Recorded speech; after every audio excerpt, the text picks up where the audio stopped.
ఈరోజు మొలకల చెరువులో పట్టుబడినటువంటి ఆ యొక్క కర్మాగారంలో ఆ యొక్క పరిశ్రమలో 50 మంది వ్యక్తులు నిరాటకంగా 3 షిఫ్ట్లుగా పనిచేస్తున్నారు.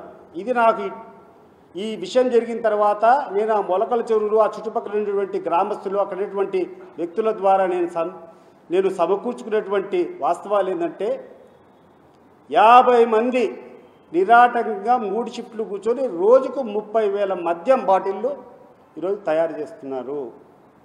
వాళ్ళు ఏ బ్రాండ్ కావాలంటే ఆ బ్రాండ్ పేరు కట్టడం, దాన్ని బెల్ట్ షాపుల్లోకి అమ్మడం, లేకుండా ఉంటే దాన్ని కూర్చొని వాళ్ళకు అనుకూలంగా ఉన్నటువంటి బ్రాండీ షాపులు విక్రయించడం జరగడం వాస్తవం కాదా అని చెప్పి నేను అడుగుతున్నా. జగుర్పు వచ్చేటువంటి విషయం ఏంటంటే అక్టోబర్ 2వ తారీఖున మనకు దసరా జరిగింది, ఆయుధ పూజలు జరిగాయి. ఈ ఆయుధ పూజ సందర్భంగా వాళ్ళకు ఉన్నటువంటి ఆ ఇండస్ట్రీస్లో ఆ యొక్క మెషినరీకంతా ఆయుధ పూజలు పూలు పసుపు పూజల్ని చేశారంటే ఎంత నిర్భయంగా ఎంత నిస్సిగ్గుగా ఈ యొక్క దందా జరుగుతుందో రాష్ట్ర ప్రజలందరూ కూడా ఒకసారి ఆలోచన చేయమని చెప్పి నేను కోరుతున్నా. ఒకే ఒక విషయం ఈ సందర్భంగా ప్రజలకు చెప్పాలనుకున్నది, ఈ యొక్క నకిలీ మద్యం తయారు చేయడానికి రెక్టిఫైడ్ స్పిరిట్లో తీసుకొని నీళ్లు కలిపి ఇంత రంగో ఇంత క్యారమెల్ ఏదో ఒకటి పెట్టుకొని దానికి ఒక ఎసెన్స్ కలిపి దాన్ని బాటిలింగ్ చేస్తారు. దీనికి అయ్యేటువంటి ఖర్చు 8 రూపాయల నుంచి 9 రూపాయలు అవుతుంది. ఒక్కొక్క క్వార్టర్ బాటిల్ తయారు చేయాలంటే అయ్యేటువంటి ఖర్చు 8 రూపాయల నుంచి 9 రూపాయలు.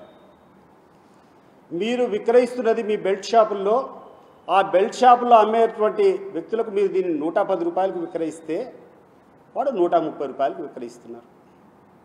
అంటే ఒక్కొక్క బాటిల్ మీద మీకు వచ్చేటువంటి ఆదాయం 100 రూపాయలు. ఒక్క మొలకల చెరువులో బయటపడినటువంటి ఈ యొక్క ఇండస్ట్రీలో దాని యొక్క సామర్థ్యం 30,000 బాటిల్ తయారీ రోజుకు. 30,000 ఇంటూ 100 రూపాయలు వేసుకుంటే 30 లక్షల రూపాయలు అక్రమంగా ధనార్జన జరుగుతూ ఉంది. అక్కడ 30 లక్షల రూపాయలు రోజుకు అని చెప్తే సంవత్సరానికి 100 కోట్ల రూపాయలు టర్నోవర్, అది 100 కోట్ల రూపాయలు ఆదాయమాడా.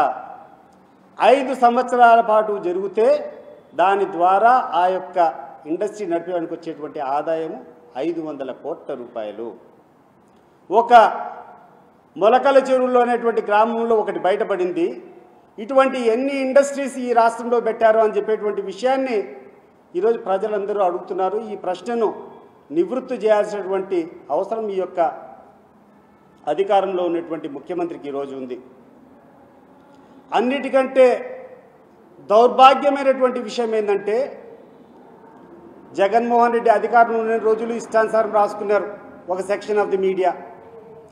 అధికారం పోయిన తర్వాత ఇటీవల ఒక నెల కిందట కూర్చొని పతాక శీర్షికలు జగన్మోహన్ రెడ్డి గారి హయాంలో అప్పుడు తాగినటువంటి కల్తీ మద్యం వల్ల లివర్లు కిడ్నీలు చెడిపోయి ఆరోగ్యం అంతా పాడైపోయింది అని చెప్పి ఒక మీడియాలో వచ్చినటువంటి కథనాన్ని, ఇటీవల కాలంలో వచ్చినటువంటి కథనాన్ని ఆ యొక్క పత్రికల యాజమాన్యాన్ని, ఆ యొక్క టీవీ ఛానల్ యొక్క ఆ యాజమాన్యాన్ని నేను అడుగుతున్నాను.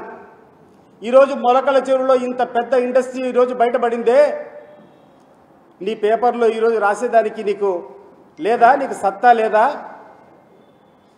ఈరోజు ఇంత పెద్ద ఎత్తున నకిలీ మద్యం కూర్చొని ప్రజల ఆరోగ్యానికి దెబ్బతీసేది, రాష్ట్ర ప్రభుత్వాన్ని ఆదాయానికి గండి కొట్టేటువంటి విషయం ఈరోజు ఇంత పెద్ద ఎత్తున బయటపడితే మీ పేపర్లలో కానీ మీ కథ కానీ దీన్ని హషప్ చేసేటువంటి అవసరం దాని పరిస్థితి వచ్చిందంటే దీనికి కారణం ఏంది? రాను రాను ఇది బలపడతా ఉంది మాకు. ఇది పెద్దలు చేసినటువంటి దందా కాకుండా ఉంటే ఈ యొక్క మీడియాలో ఒకవేళ అది ఎక్సైజ్ డిపార్ట్మెంట్లో బయటపడితే అది చాలా పెద్ద కుంభకోణం. ఒక 500 కోట్ల రూపాయలు అక్రమంగా ఈ రాష్ట్రానికి రావాల్సినటువంటి ఆదాయాన్ని గండికొట్టి అక్రమంగా సంపాదించినటువంటి విషయం బయటపడితే మీ పత్రికల్లో ఎందుకు రాయలేదు అని చెప్పి నేను అడుగుతున్నా. చిన్న చిన్న విషయాలు రాస్తారు, లేనిపోని అబద్ధాలన్నీ అటంకించు రాస్తారు. ఈరోజు ఆ పత్రికలకు నేను అడుగుతున్నా, ఈరోజు ప్రజలకు అందరికీ కూడా చెప్తున్నాను, మద్యం పాలసీకి సంబంధించి జగన్మోహన్ రెడ్డి గారు క్లియర్గా ఒకటే చెప్పారు. మద్యం అనేది ఒక పెద్ద మహమ్మారి, దాని బానిసన పడితే జీవితాలంతా కూడా ఇబ్బందికరంగా మారతాయి.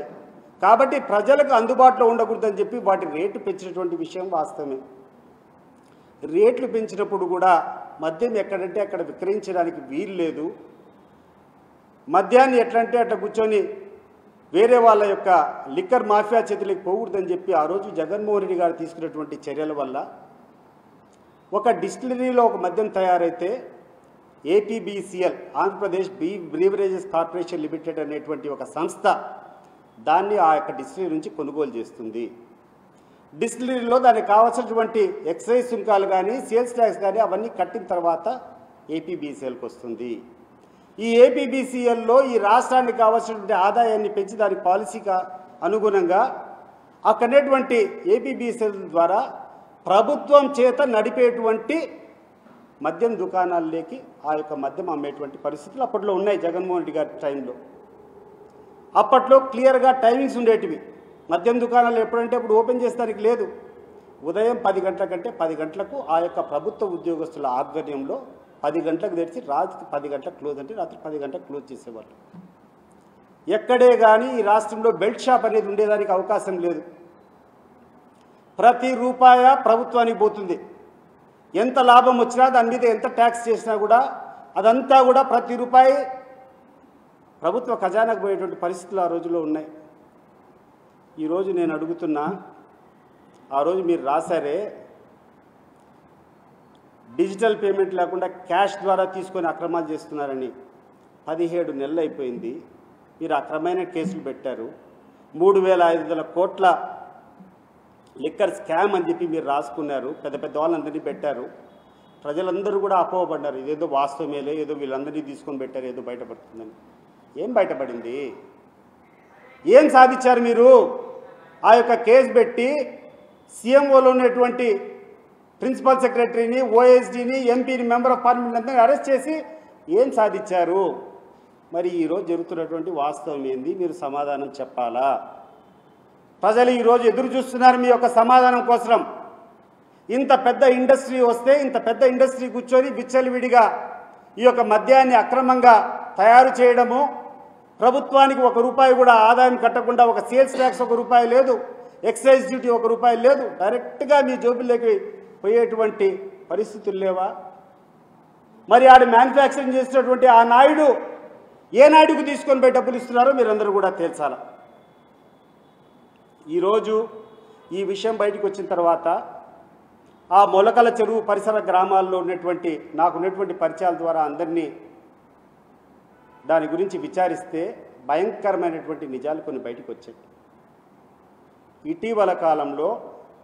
ఇటీవల కాలంలో ఆ తంబలపల్లి నియోజకవర్గానికి మీరు ఎవరికి టికెట్ ఇచ్చారు? ఆ వ్యక్తికి ఈ యొక్క మద్యం దాంట్లో సంబంధం ఉందా లేదా? చంద్రబాబు నాయుడు గారు మీరు చెప్పండి. ఈరోజు మొలకల చెరువు పరిసర ప్రాంతంలో చిత్తూరు జిల్లాలో అనుకునేది ఒకటి, ఎవరైతే మీరు టికెట్ ఇచ్చారో ఆ వ్యక్తికి ఆ రోజు కూర్చొని మీకు ఒక పెద్ద ఎత్తున అమౌంట్ అప్పజెప్పి టికెట్ తీసుకున్న తర్వాత అతను చెప్పినటువంటి హామీ, మీకు ఇచ్చినటువంటి హామీ ఏంటంటే తెలుగుదేశం పార్టీ అధికారంలోకి వస్తే పెద్ద ఎత్తున కొన్ని వేల కోట్ల రూపాయలు నేను మీకు సంపాదించి ఇస్తాను అని చెప్పి మాట ఇచ్చాడా లేదా అనే విషయాన్ని ప్రజలకు మీరు స్పష్టం చేయాల్సినటువంటి అవసరం ఉంది. ఈరోజు ఆ ప్రాంతంలో ఉన్నటువంటి సామాన్య ప్రజలు మాట్లాడుకుంటూ అంటారు, అయ్యా ఇదేం కొత్త కాదు, ఈ ప్రాంతంతో సంబంధం లేనటువంటి వ్యక్తి, ఈ ప్రాంతంలో ఉన్నటువంటి రాజకీయాలకు సంబంధం లేనటువంటి వ్యక్తి ఆ రోజు టికెట్ ఇచ్చేటప్పుడే వాళ్ళకు ఉన్నటువంటి ఒడంబడిక, వాళ్ళు కూర్చున్నటువంటి అగ్రిమెంట్ ఏంటంటే ఇతను తెలుగుదేశం పార్టీ అధికారంలోకి వస్తే పెద్ద ఎత్తున ఈ యొక్క అక్రమ మద్యం చేయడము, దీని ద్వారా కొన్ని వేల కోట్లు సంపాదించి దాన్ని ఇప్పుడున్నటువంటి అధికారంలో ఉన్నటువంటి పెద్దలకు ఇవ్వడము అనేది ఇది ఆ గ్రామాల్లో ఉన్నటువంటి చర్చ. దీన్ని ఏ రకంగా నివృత్తి చేస్తారో చంద్రబాబు నాయుడు గారు ఈరోజు బయటికి రావాలి. ముఖ్యంగా ఇన్ని తప్పుడు కథనాలు రాసేటువంటి వ్యక్తులు, ఈ సెక్షన్ ఆఫ్ ది మీడియా ఎవరెవరైతే మద్యం గురించి పుంకాలుగా మీ ప్రధాన శీర్షికలు రాసినటువంటి వ్యక్తులు ఈరోజు ఎందుకు మీ వాణి మూగబోయింది? ఎందుకు మీ పత్రికల్లో మీ దాంట్లో ఈరోజు ఇంత పెద్ద ఎత్తున మద్యం బయటపడితే ఎందుకు మీరు రాయకుండా ఉన్నారు? ఇవన్నీ కూడా చెప్పాల్సినటువంటి అవసరం ఉంది. ప్రజలు ముఖ్యంగా ఆలోచన చేయాలి. ఒక మంచి కోసరం, సమాజ శ్రేయస్సు కోసరం ఆ రోజు జగన్మోహన్ రెడ్డి గారు ఒక మంచి పాలసీ తీసుకొని వచ్చారు.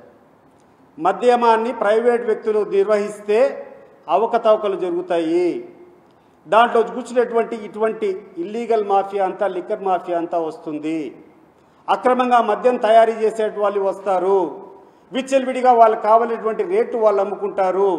అవన్నీ జరగకూడదు. ఒక మంచి మద్యం పాలసీ తీసుకొని రావాలంటే దాని మీద అన్ని అపోహలు క్రియేట్ చేశారే ఈ section of the media and ముఖ్యమంత్రి చంద్రబాబు నాయుడు గారు. ఈరోజు ఏం సమాధానం చెప్తావు? ఈరోజు మీరు మార్చినటువంటి మద్యం పాలసీ ద్వారా ఈరోజు మీరు ప్రైవేటైజ్ చేసి ఈ యొక్క మద్యమాన్నంతా కూడా, రీటైల్ షాపులంతా కూడా ఈరోజు ఆక్షన్ పెట్టి చేసిన వల్ల మీరు సాధించింది ఏంది? ఈరోజు ఈ రీటైల్ షాపులన్నీ ఆక్షన్ పెట్టారు. ఆక్షన్ ముసుగులో మొత్తం రాష్ట్రంలో ఉన్నటువంటి వైన్ షాప్స్ అంతా కూడా ఈరోజు తెలుగుదేశం పార్టీ నాయకుల యొక్క హస్తాల్లో జరుగుతున్నాయి. చిన్న చిన్న హ్యాబిటేషన్స్లో కూడా 100 మంది 200 మంది ఉన్నటువంటి గ్రామాల్లో కూడా విచ్చలవిడిగా ఈ బెల్ట్ షాపులు జరుగుతూ ఉన్నాయి. ఎంఆర్పి ప్రైస్ అనేది ఎక్కడే కానీ పాటించేటువంటి పద్ధతులు లేవు. నేరుగా బ్రాందీ షాప్ లేకపోతే 130 రూపాయలు ఎంఆర్పి అని ఉంటే 150 రూపాయలు మేము అంతే పెట్టేది, నచ్చితే తీసుకోండి లేకుంటే లేదని చెప్పేటువంటి పరిస్థితులు లేవా చంద్రబాబు నాయుడు గారు? మరి ఈ రకంగా విచ్చలవిడిగా అమ్ముకునేటువంటి హక్కు వాళ్ళకి ఎవరిచ్చారు? నీ యొక్క లీడర్లే కదా ఈరోజు వైన్ షాప్స్ అన్ని నడుపుకునేది. ఎక్కడన్నా ఎంఆర్పి ప్రకారమే చేయాలనేటువంటి నిబంధన నడుస్తూ ఉందా? ఈ రాష్ట్రంలో మీకు ఒక్కటే ఒక సవాల్ విసురుతున్నా, మీకు ధైర్యం ఉంటే ఈ గ్రామంలో ఒక గ్రామం పేరు చూపించి ఒక్క గ్రామంలో బెల్ట్ షాప్ లేదని చెప్పేటువంటి పరిస్థితులు మీకున్నాయా? ఈరోజు నాణ్యమైనటువంటి మద్యం సరఫరా చేస్తామని చెప్పి హామీ ఇచ్చినటువంటి గొప్ప వ్యక్తి అంటే మీరు మ్యానుఫ్యాక్చర్ చేసి మీరు ఏది కావాలంటే ఆ బ్రాండ్కి పెడితే సరిపోతుందా అని చెప్పి నేను అడుగుతున్నా. ఈరోజు ప్రధాన శీర్షికలు రాసినటువంటి కొన్ని పత్రికలను అడుగుతున్నా, నేను సూటిగా అడుగుతున్నా. ఆ రోజు మద్యం తాగినటువంటి వాళ్ళంతా లివర్లు, కిడ్నీలు ఇవన్నీ పాడైపోయినాయి, ఈరోజు ఆ ఘోష ఉందని చెప్తున్నారే. నేను అడుగుతున్నా మిమ్మల్ని, ఒక ప్రభుత్వం ఆథరైజ్ చేసి అనేక నిబంధనలు, అక్కడ ఉన్నటువంటి అనేక సెక్యూరిటీలు, అనేక క్వాలిటీ చెక్లు చేసేటువంటి డిస్టిలరీలో ఈ యొక్క కల్తీ మద్యం తయారు చేసేదానికి వీలుంటుందా? ఈరోజు ఈ రకంగా మొలకల చెరువు మాదిరి మొలకల చెరువులో జరిగేటువంటి ఈ యొక్క కర్మాగారాల్లో ఇటువంటి కల్తీ మద్యం జరిగేదానికి అవకాశం ఉంటుందా? ఒకసారి మీరు ఆలోచన చేయండి. నేను చెప్పిన దాంట్లో అవాస్తవం ఉంటే దయచేసి ముందరకు రండి, మీ దగ్గర చర్చించేదానికి నేను రెడీగా ఉండా. నేను చెప్పినటువంటి విషయాల్లో మీకు ఏమాత్రం సందేహం ఉన్నా, సందేశం ఉన్నా కూడా నేను I'm here to debate with you.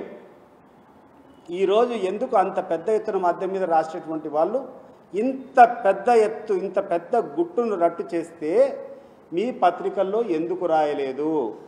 మీ యొక్క వాటా ఎంత దీంట్లో?